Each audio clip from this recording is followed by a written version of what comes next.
Good morning everyone. देखो मैं आज ना फर्स्ट जो यूनिट है उसको थोड़ा सा मैं ब्रीफली करके थोड़ा सा रिवाइज करूँगा, तो टॉपिक बाय टॉपिक, ठीक है। तो थोड़ा सा देखते जाना।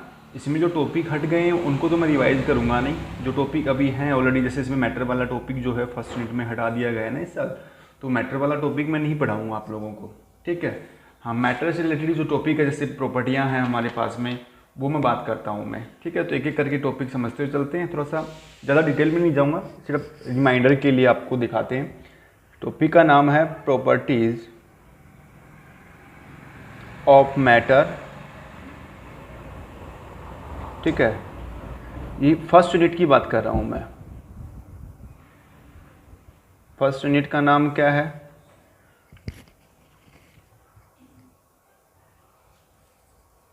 सम basic concept of chemistry. Some basic concept of chemistry, ठीक है। और इसके अंदर हम बात किसी करेंगे property of matter and their measurement. Matter की प्रॉपर्टियाँ क्या होती हैं, उनका मेजरमेंट क्या होता है, ठीक है। तो इसमें जो टर्म है उसमें सबसे पहले हम देखो व्हाट इज़ मैटर। मैटर होता क्या है, ठीक है। मैटर जो है एक ऐसा सब्सटेंस जिसका अपना एक क्या होता है, ऑक्यूपाइड स्पेस होता है, ठीक है। और अपना ही क्या होता है, एक मास होता है, ठीक है।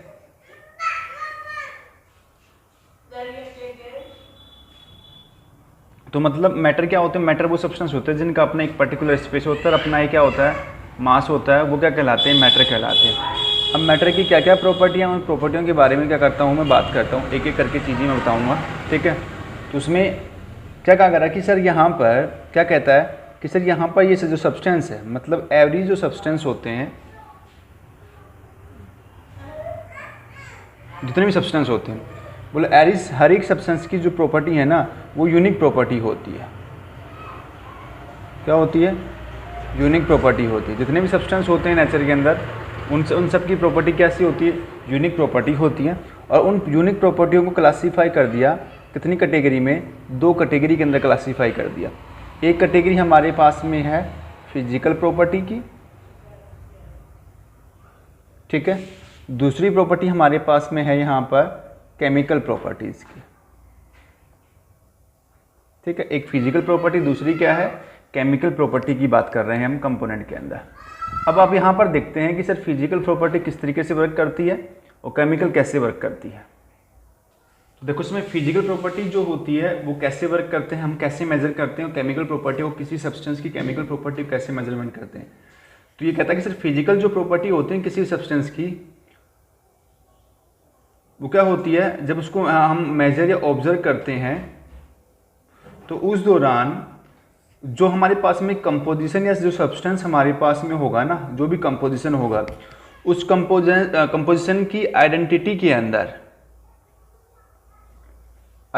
अंदर कोई भी बदलाव नहीं होगा, नो चेंज।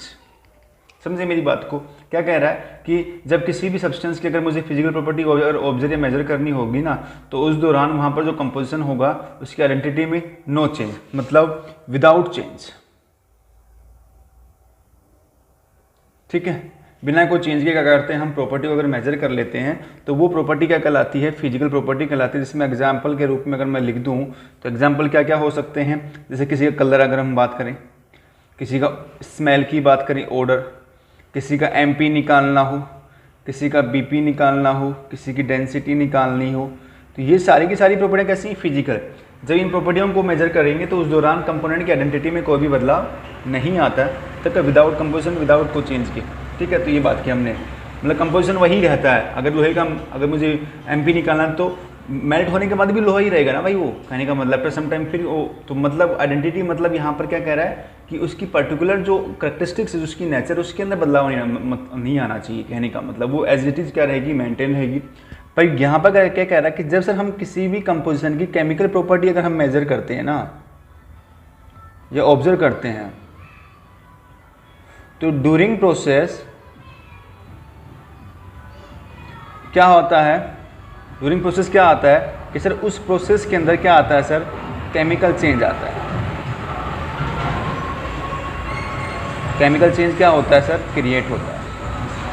मतलब क्या कहने का मतलब क्या कह रहा है कि जब केमिकल प्रॉपर्टी किसी सब्सटेंस की, जब हम केमिकल प्रॉपर्टीज ऑब्जर्व करेंगे तो ड्यूरिंग द प्रोसेस वहाँ पर उस सब्सटेंस की केमिकल प्रॉपर्टी में या उसमें क्या आएगा, केमिकल चेंज क्या होगा अपने को देखने को मिलेगा।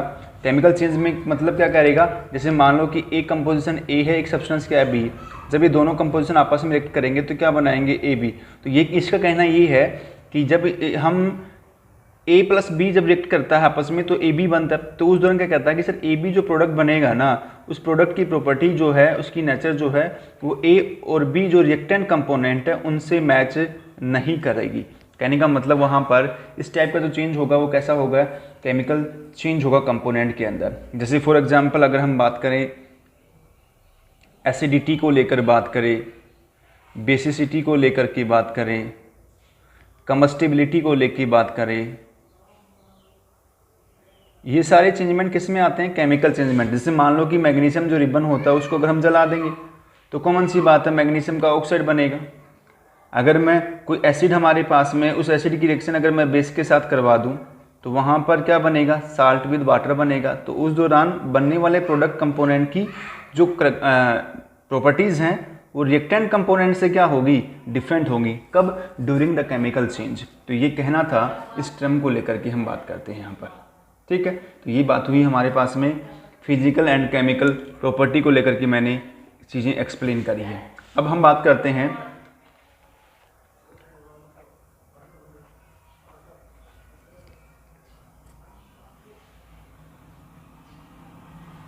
ठीक है, अब बात करते हैं हम किसकी, अब हम बात करते हैं measurement of physical property.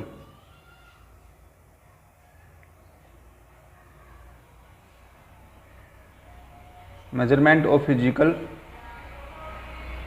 Property का मेजरमेंट किस तरीके से होगा उसकी हम बात करते हैं। एक इसका मेजरमेंट जो होता है ना, एक तो जैसे हम एसआई सिस्टम से तो करते हैं, एक सिस्टम होता है मैट्रिक सिस्टम। और मैट्रिक सिस्टम जो होता है ना वो बेस्ड होता है किसके ऊपर बेस्ड है, ये डेसिमल सिस्टम पे। ये डेसिमल सिस्टम पे क्या होता है, मैट्रिक सिस्टम बेस्ड होता है। जैसे फॉर एग्जांपल अगर हम बात करें किसी क्वांटिटी को हमें ग्राम में नापना, मीटर में नापना हो, लीटर में नापना हो, ठीक है, ग्राम में हो, एक्सेट्रा, ये सब चीज़ें, ठीक है।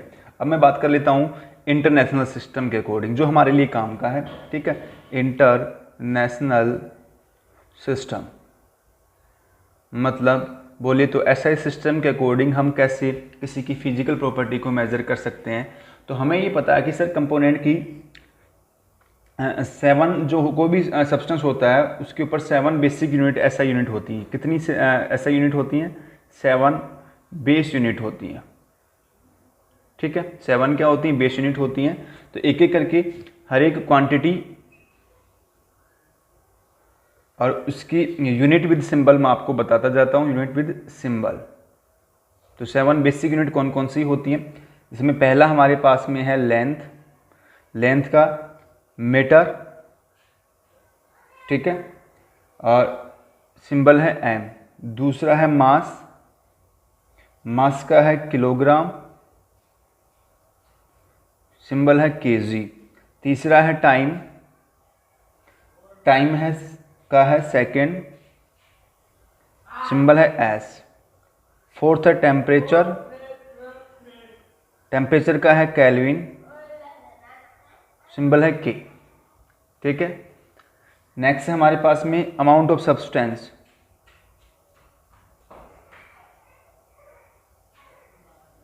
ठीक है। अमाउंट ऑफ सब्सटेंस को मेजर करते हैं मोल के अंदर, यूनिट है मोल, ठीक है। फिर इसके अलावा है करंट का हमारे पास में है एम्पियर, यूनिट है ए। लास्ट में है 7 जो है वो है लुमिनस इंटेंसिटी।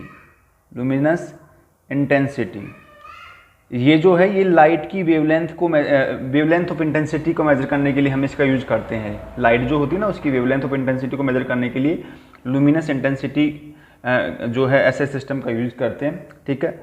क्या है, कैडिला, ठीक है, सिंबल क्या है, CD। तो ये हुई हमारे पास में 7 बेसिक यूनिट जिसके बारे में हमने यहाँ पर बात करी है। ठीक है, अब है प्रीफिक्स इन SI यूनिट सिस्टम के अकॉर्डिंग हम क्या, मतलब कोई बड़ी, अगर मेरे पास में कोई बड़ी एक डिजिट टर्म दे रखा है, मैथमेटिकल टर्म अपने को दे रखा है, तो उस मैथमेटिकल टर्म को हम एक सिंबलिक टर्म में अगर चेंज करेंगे, सिंपल टर्म में अगर चेंज करना चाहें, तो उनके लिए हम क्या प्रीफिक्स यूज करेंगे, वो क्या प्रीफिक्स यूज करेंगे उसके लिए भी हम बात कर लेते हैं। तो देखते हैं नेक्स्ट, तो वो हमारे पास में क्या है, प्रीफिक्स के लिए अगर हम यूज करें तो प्रीफिक्स इन SI सिस्टम। ठीक है, तो देखते जाना आप एक एक करके कंपोनेंट के अंदर क्या क्या टर्म वेरी करता है यहाँ पर। तो देखना, पहला हमारे पास में है, एक तो यहाँ पर लिख देता हूँ मैं मल्टीपल टर्म, ठीक है, और दूसरा मैं लिख देता हूँ यहाँ पर प्रीफिक्स, क्या यूज करेंगे हम, और थर्ड लिख देता हूँ मैं सिंबल टर्म। ठीक है, प्रीफिक्स जो है एक एक करके देखते जाना आप।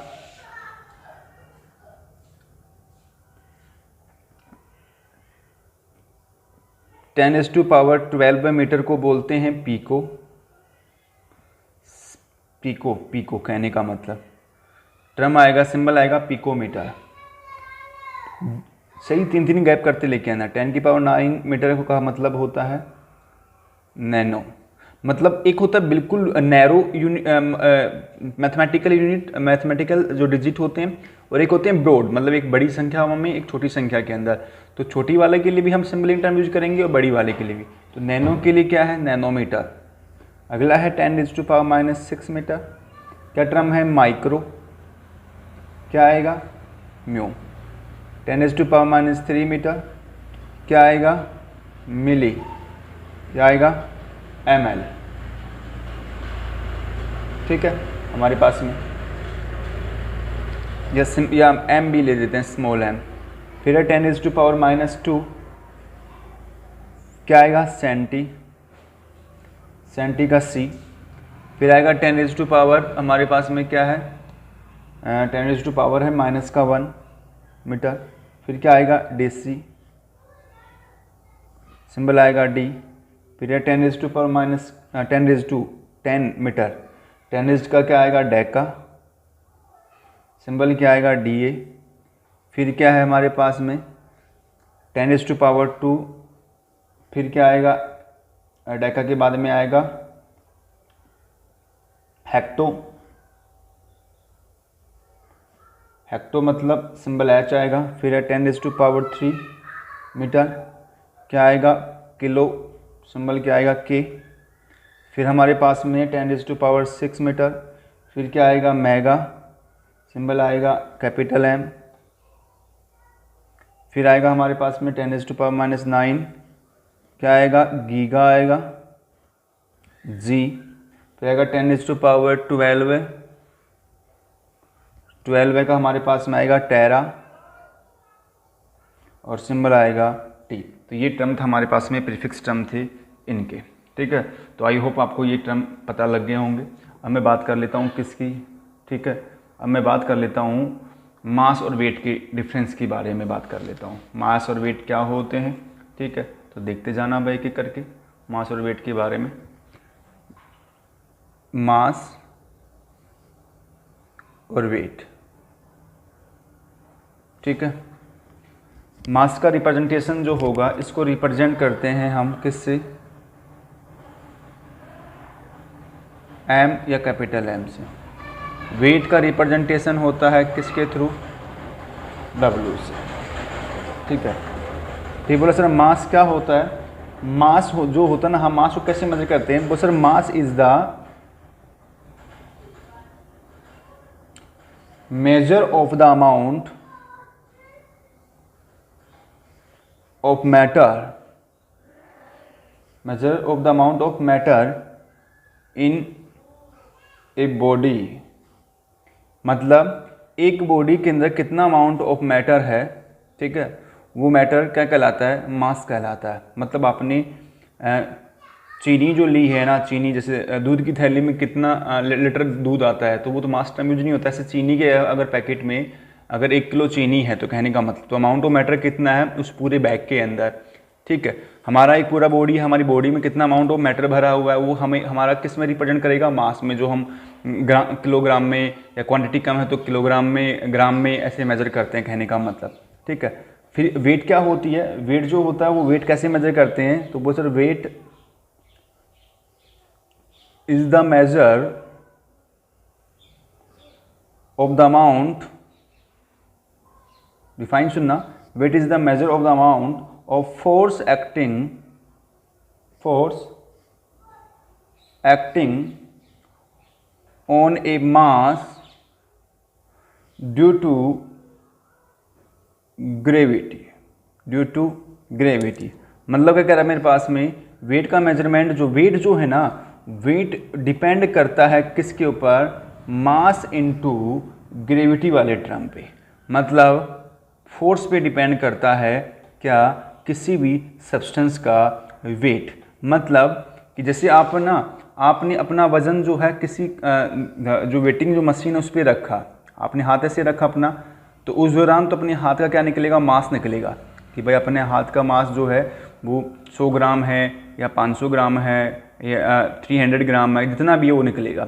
अगर आप उसी वेटिंग मशीन पे आप उस मुट्ठी को ऐसे, हाथ को ऐसे उठा के लेके आएँ और उस वेटिंग मशीन पे आप जोर से ऐसे मारें, समझ गए ना, जब उसको जोर से ऐसे मारेंगे आप उस वेटिंग मशीन पे, तो आपका मास जो है वो विद ग्रेविटी क्या करेगा, वर्क करेगा। मतलब तो वहाँ पर मास के साथ साथ वहाँ पर आपने ग्रेविटी के साथ में जब डाला ना, तो उस दौरान क्या होगा, उस वेटिंग मशीन पे एक फोर्स क्रिएट होगा। तो उस फोर्स के दौरान जब वहाँ पर जो टर्म आएगा, अपने को जो फिजिकल वैल्यू मिलेगी, वो क्या कहलाएगी, वेट कहलाएगी।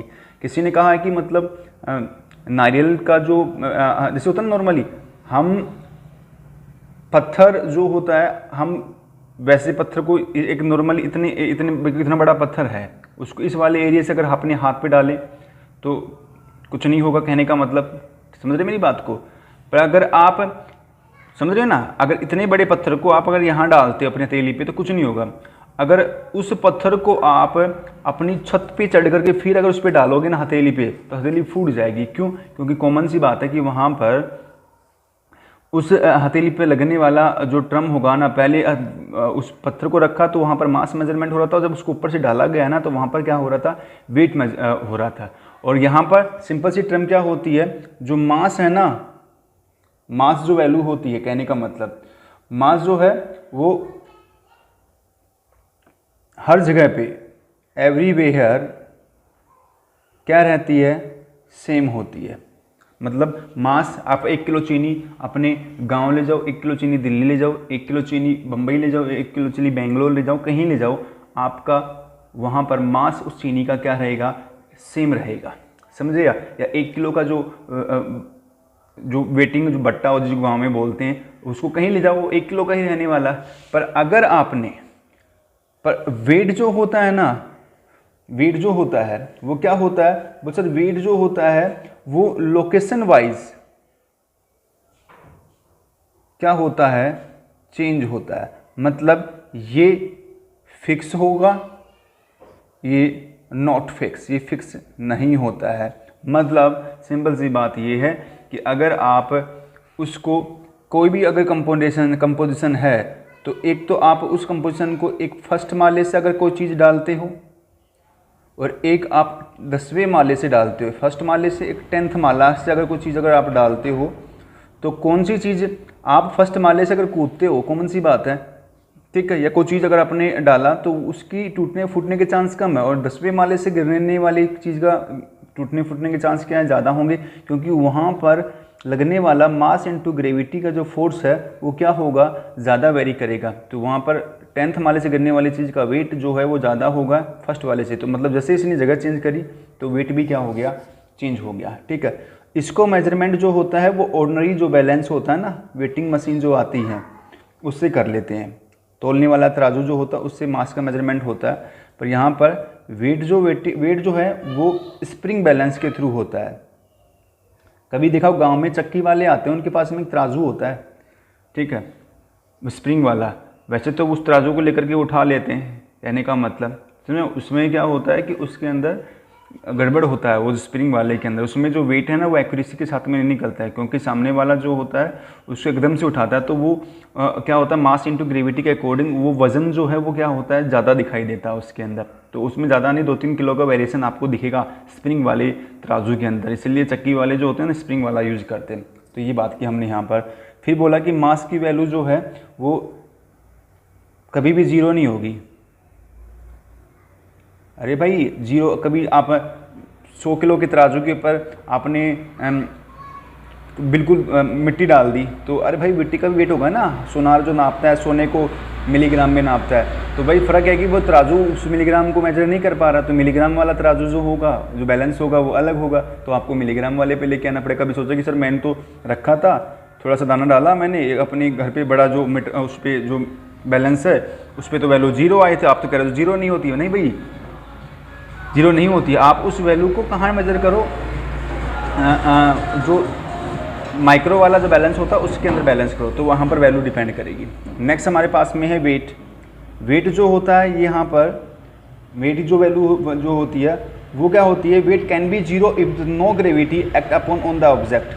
ठीक है, तो वेट जो होता है वो जीरो भी हो सकता है और नहीं भी। ठीक है, ये डिपेंड किस पे कर सकता है, जो यहाँ पर जो जीरो वैल्यू जो है वेट की वो किस पे डिपेंड करती है, ग्रेविटी टर्म पे क्या करती है, डिपेंड करती है। ग्रेविटी पे क्या होती है, डिपेंड होती है कि किस हिसाब की ग्रेविटी, मतलब आपने कहाँ से उसको डाला उसके अकॉर्डिंग बात कर रहा हमने यहाँ पर। ठीक है, अगला है, तो ये तो हुआ मास और वेटिंग वाला टर्म जो हमारे पास में यूज़ होता है। फिर बोला कि मास की जो यूनिट होती है, मास का जो यूनिट जो टर्म है मेजरली जो यूज़ करते हैं वो किस में यूज़ करते हैं, ग्राम और किलोग्राम में यूज़ करते हैं। और वेट जो होता है उसका मेजरमेंट जो हम किस में करते हैं वो न्यूटन में होता है। ठीक है ना, जो फोर्स यूनिट होती है न्यूटन में होता है। ठीक है, तो इसका न्यूटन मेजरमेंट, इसका ग्राम इनटू इसके अंदर मेजरमेंट, ये बात करी हमने इसके अंदर। नेक्स्ट हमारे पास में है वॉल्यूम वाला टर्म। वॉल्यूम का मेजरमेंट सिंपल सी बात है, वॉल्यूम का टर्म क्या हो सकता है, लेंथ का क्यूब। ठीक है, और लेंथ के क्यूब के अकॉर्डिंग जो वैल्यू है वो मीटर क्यूब हो सकती है, सेंटीमीटर क्यूब हो सकती है, डेसीमीटर क्यूब हो सकती है। सिंपल सा है, आपको ये ध्यान रखना है। ठीक है ना, तो मतलब और अगर लीटर जो अगर आपका है वॉल्यूम लीटर में अगर आपका है तो लीटर के अकॉर्डिंग क्या हो सकता है हमारे पास में, ml हो सकता है। ठीक है, कंपोनेंट के अकॉर्डिंग, तो ml टर्म क्या करते हैं हम उसको चेंजमेंट कर सकते हैं, तो डिपेंड करेगा कि जैसे 1 लीटर के अंदर कितना होता है, 1000 ml होता है। ठीक है, ऐसे 1000 सेंटीमीटर इक्वल किसके होता है, 1 डेसीमीटर के इक्वल होता है। ठीक है, तो ये थोड़ा सा अपने को ध्यान रखना है यहाँ पर। ठीक है, तो इस तरीके से अपने को मेजरमेंट कर लेते हैं, तो ये वॉल्यूम का क्या हो गया हमारे पास में, मेजरमेंट हो गया। इसी तरीके से हम किसका करेंगे, देखो नेक्स्ट, इसी से ऐसे हम कैसे करेंगे, डेंसिटी का करेंगे। किसका करेंगे, डेंसिटी क्या होती है, डेंसिटी जो होती है वो डिपेंड करती है मास बाई वॉल्यूम पे। ठीक है, किसी भी substance density mass by volume, mass का यूनिट क्या होता है किलोग्राम, वॉल्यूम का यूनिट क्या होता है मीटर क्यूब। ठीक है, तो यूनिट क्या आ जाएगा हमारे पास में, किलोग्राम पर मीटर क्यूब।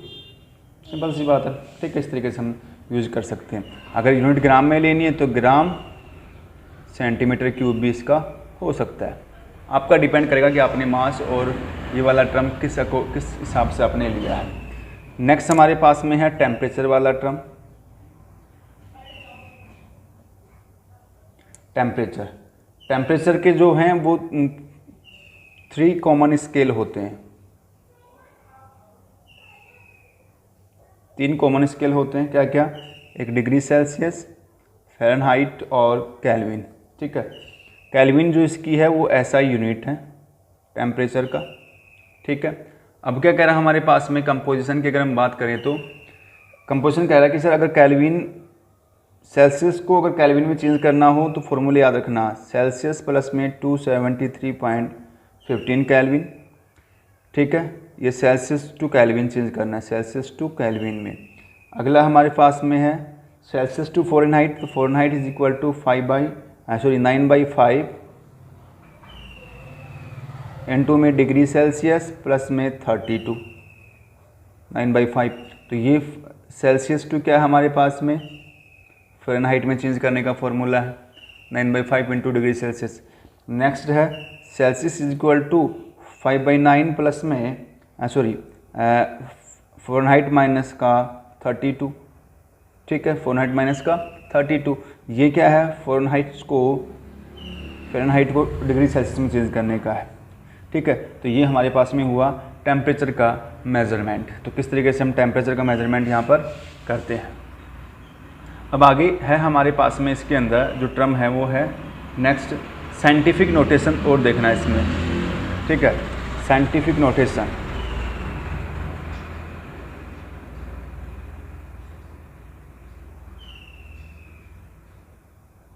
साइंटिफिक नोटेशन क्या होता है कि यहाँ पर क्या है कि जब हम किसी भी नंबर को अगर रिप्रेजेंट करें किस में, n इंटू 10⁻⁴ n के अंदर, स्मॉल n के अंदर, ठीक है, मतलब किसी भी मैथमेटिकल टर्म को बड़ी जो डिजिट होती है उसको इस तरीके से रिप्रेजेंट कर दें, तो इसके अंदर जो n की जो वैल्यू है वो 1 से 10 के बीच में कैरी करती है, इस कैपिटल N की वैल्यू। और ये n जो है ये क्या है, एक्सपोनेंट पावर है, ठीक है। जो ये वैल्यू पॉजिटिव भी हो सकती है और नेगेटिव भी हो सकती है, दोनों हो सकती है ये वैल्यू। n का वैल्यू प्लस भी हो सकता है और माइनस भी। और n यहाँ पर n का जो वैल्यू है 1 से लेकर कहाँ तक आएगा, 10 तक की वैल्यू वेरी कर सकती है कंपोनेंट के अंदर, ठीक है। फिर अब यहाँ पर एक टर्म और याद रखना, अब किसी भी वैल्यू को पॉजिटिव या नेगेटिव, किसी बड़ी वैल्यू को छोटी में, छोटी वैल्यू को बड़ी में अगर चेंज करना हो तो कैसे वेरिएशन दिखाते हैं, तो उसके लिए भी देखना आप किस तरीके से हम बात करेंगे, तो देखते जाना। साइंटिफिक नोटेशन के अंदर मैं समझाता जाऊँगा आपको और आप समझते जाना, ठीक है। तो देखना भाई कैसे वेरी करते हैं। आपने एक चीज़ ज़रूर ध्यान रखना, एक चीज़ ज़रूर ध्यान रखना, अगर आपका डेसिमल पॉइंट, फर्स्ट पॉइंट सुनना, अगर आपका डेसिमल पॉइंट, समझ रहे हो मेरी बात को, आपका डेसिमल पॉइंट अगर मूव करता है लेफ्ट हैंड साइड में, तो वहाँ पर इंक्रीज हो जाएगा या पॉजिटिव वैल्यू क्या हो जाएगी, इंक्रीज हो जाएगी, किसकी, 10⁻n की। मतलब कैसे, एक वैल्यू हमारे पास में है 32.508, ठीक है। अब ये वैल्यू है, तो ये क्या कह रहा है कि हमारे पास में अगर मैं ये वैल्यू डेसिमल कहाँ शिफ्ट करवा दूँ, लेफ्ट में शिफ्ट करवा दूँ, अगर मैं यहाँ शिफ्ट करवा दूँ तो ये क्या बनेगा 232.508। तो कितना मूव करा, 2 डिजिट, तो 10⁻, क्या होगी, देखो पॉजिटिव वैल्यू में क्या हो गई, इंक्रीज हो गई ना हमारे पास में, ठीक है। पॉजिटिव वैल्यू में क्या हो गई, इंक्रीज। मतलब मैंने क्या कहा, अगर आपका डेसिमल पॉइंट अगर मूव करता है लेफ्ट हैंड साइड के अंदर, तो वहाँ पर 10⁻ जो वैल्यू है वो पॉजिटिव वैल्यू में क्या होगी, इंक्रीज होगी। अगर मान लो कि अगर यहाँ पर वैल्यू -4 थी, तो वैल्यू अगर -2 में अगर चेंज हो रही है तो पॉजिटिव वैल्यू तो इंक्रीज हो रही है ना भाई, मैथ तो आप लग रहे हो ना, छोटी वैल्यू है ये, -2 का मतलब बड़ी वैल्यू किससे, -4 से। दूसरा डेसिमल पॉइंट क्या करा, अगर आपका डेसिमल पॉइंट मूव कर रहा है राइट हैंड साइड में, तो वहाँ पर डिक्रीज या नेगेटिव वैल्यू क्या होगी, इंक्रीज होगी, किस पे, 10⁻n पे। जैसे 0.01016 है, तो मैं किधर मूव करवाऊँ इसको, यहाँ मूव करवाता हूँ राइट हैंड साइड में। तो कितना, 1 2 3 4, आफ्टर 4 डिजिट, तो क्या आया 1.6। तो यहाँ पर 4 जो होगा वो किस में आएगा, माइनस में आएगा। तो ये वाला टर्म आपको ध्यान रखना है यहाँ पर, ठीक है। और इसी टर्म से रिलेटेड उसने टर्म समझाएं कि मल्टीपल डिवीजन ऐसे इन कंपोनेंट में कैसे करते हैं, तो देखते जाना। मैं एग्जांपल समझाता हुआ चलता हूँ। मल्टीप्लिकेशन एंड डिवीजन, ठीक है। मल्टीप्लिकेशन एंड डिवीजन की बात करें, ठीक है, दोनों को साथ साथ समझाता हूँ, मल्टीपल कैसे, डिवीजन कैसे। मल्टीपल देखना, 5.6 इंटू में 10⁻5 ब्रैकेट में इंटू 6.9 इंटू में 10⁻8, ठीक है। मल्टीपल के दौरान पहले तो इन दोनों वैल्यू इसको इस वाली वैल्यू को मल्टीपल कर लो, 1.6 इंटू में 6.9, इसको एक ब्रैकेट में कर लो, और इस पावर वैल्यू को n की 10⁻⁴ एक्सपोनेंट वैल्यू को एक में। तो ये ड्यूरिंग द मल्टीपल ये क्या होंगी, आपस में वैल्यू जुड़ेंगी, तो 5 + 8, तो इनको मल्टीपल करने पर आया कितना हमारे पास में 38.64 इंटू में 10⁻30। इस तरीके से डेसिमल आपकी मर्जी की किधर लेफ्ट राइट शिफ्ट करना है, ठीक है। ऐसे एक वैल्यू और देखो 9.8, ये तो मल्टीपल। अब बारी किसकी हमारे पास में, एक वैल्यू और देखो 10⁻−2, 2.5 इंटू में 10⁻6, तो वही मल्टीप्लिकेशन 9.8 इंटू में 2.5 ब्रैकेट में 10⁻2 प्लस का ये माइनस और ये -6 था ब्रैकेट के अंदर, ये माइनस का था। तो क्या आया, इनको मल्टीप्लाई करने पर क्या आया हमारे पास में, ये आया 2450, ठीक है। इंटू में ये कितना आया -2 और -6 प्लस माइनस क्या हो गया, माइनस हो जाएगा ना, तो माइनस का 8, इस तरीके से आ गया, ठीक है। तो ये हो गया मल्टीपल, ठीक है। ऐसे डिवीज़न का और देखो भाई लगे हाथ इसका, तो ये तो मल्टीपल के एग्जांपल की बात करिए। डिवीज़न का और देखो हमारे पास में क्या है, 2.7 इंटू में 10⁻3, 5.5 इंटू में 10⁻4, तो ये तो डिवाइड में है ही, कोई दिक्कत नहीं, ठीक है। इंटू में क्या कह रहा है, जो वैल्यू है 10⁻3, तो अगर नीचे पॉजिटिव वैल्यू है तो ऊपर जाने पर माइनस में, और नेगेटिव वैल्यू तो प्लस में, तो माइनस माइनस ऊपर चला गया तो माइनस का 4 हो गया। अब इन दोनों को डिवाइड करने पर वैल्यू क्या आई, 0.490, और -3 - 4 क्या हो गया, माइनस का 7 हो गया। बात तो वही करनी है, पर यहाँ पर क्या होगा, यहाँ पर ये सिम ऊपर जाएगा तो वैल्यू जो है, मैथमेटिक्स के बच्चे हो आप जानते हो, सब चेंज हो जाएगा, ठीक है। नेक्स्ट देखो हमारे पास में क्या है, नेक्स्ट टर्म हमारे पास में है एडिशन एंड सब्सट्रैक्शन वाला। एडिशन एंड सब्सट्रैक्शन, जोड़ना और घटाना, दोनों के एग्जांपल देख लो। पहला 6.65 इंटू में 10⁻4 प्लस 895 इंटू में 10⁻3। अब एडिशन करने के दौरान इनका 10⁻, का जो टर्म है, डिजिट जो है वो इक्वल होना चाहिए, ठीक, घटा लो या बढ़ा लो। तो इसको थोड़ा बढ़ा लेता हूँ, ये बढ़ेगा कब, जब ये डेसिमल पॉइंट किधर शिफ्ट होगा, लेफ्ट हैंड साइड में।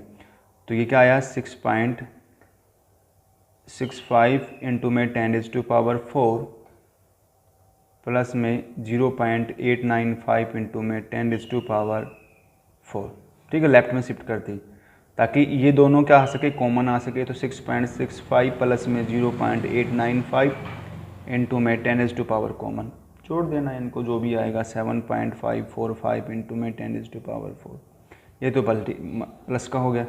एज इट इज़ सेम किसका है, माइनस का, जैसे 2.5 इंटू में 10⁻², ठीक है, -4.8 इंटू में 10⁻3। वही इन दोनों डिजिट को क्या करना है, इक्वल करना है, ठीक है। अब इसको -2 में अगर मुझे लेना है तो बढ़ेगा मतलब डेसिमल कहाँ आएगा, लेफ्ट हैंड साइड में शिफ्ट होगा। तो क्या आएगा मेरे पास में 2.5 इंटू में 10⁻² माइनस 0.48 इंटू में 10⁻², ठीक है। तो 2.5 माइनस का 0.48 इंटू में 10⁻² क्या आ गया, कॉमन आ गया, और क्या आएगा 2.02 इंटू में 10⁻² हो गया। तो आई होप आपको ये समझ में आ गया होगा। तो ये हमारे पास में साइंटिफिक नोटेशन हो गया। नेक्स्ट टर्म जो है, हम नेक्स्ट जो रिवीजन टर्म है वो एक्यूरेसी, प्रिसीजन, सिग्निफिकेंट फिगर और मोल कॉन्सेप्ट वाला, वो अगले में पढ़ेंगे, ठीक है। तो मैं करवा दूंगा रिवाइज, तो आप साथ साथ करते रहे, थोड़ा प्रैक्टिस करते रहे। एनसीईआरटी क्वेश्चन पढ़े, एग्जाम्पलर क्वेश्चन पढ़े, इससे बाहर पेपर नहीं है। वो टॉपिक छोड़ दें जो टॉपिक हट गए हैं, ठीक है, उनसे रिलेटेड जैसे मास वगैरह है, एटम, मॉलिक्यूल वगैरह, ये सब नहीं आएगा, ठीक है, क्योंकि ये कट हो गया है, रिड्यूस हो गया है। तो थैंक यू, मिलते हैं नेक्स्ट क्लास के अंदर।